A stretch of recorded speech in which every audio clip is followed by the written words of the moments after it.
Car अपघातावरून खासदार संजय राऊतांनी आता जोरदार हल्लाबोल केलाय। अपघातामधील कारची नंबर प्लेट का काढली असा थेट सवाल राऊतांनी उपस्थित केलाय।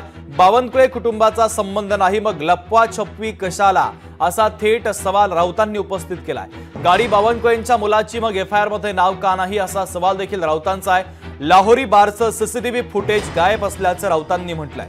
फडणवीस गृहमंत्री पदावर राहण्यास लायक नाही असं म्हणत त्यांनी गृहमंत्र्यांवर देखील हल्लाबोल केलेला आहे।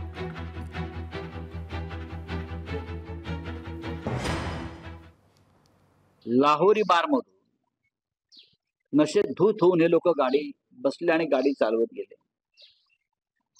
गाड्या ठोकरल्या। त्यानंतर दोन ठिकाणी दोन वेळा झालाय।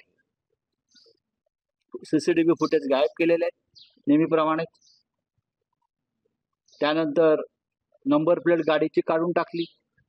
पहा तुम्ही, गाडीचे मालक जर बावनकुळेंचे चिरंजीव का बावनकुळे आहेत मग एफआयआर मध्ये नाव का नाही?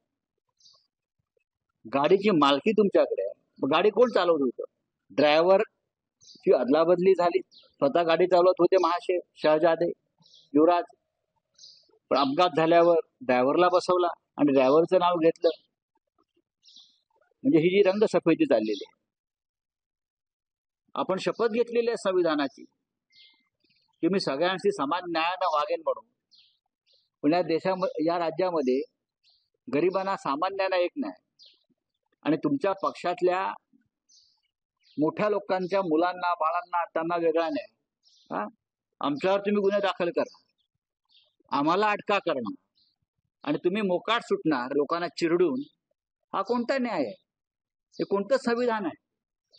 फडणवीस यांच्यासारखी व्यक्ती या राज्याच्या गृहमंत्री पदाला लायक नाही। लोकशाही मराठी ऐका, पहा, जागरूक रहा।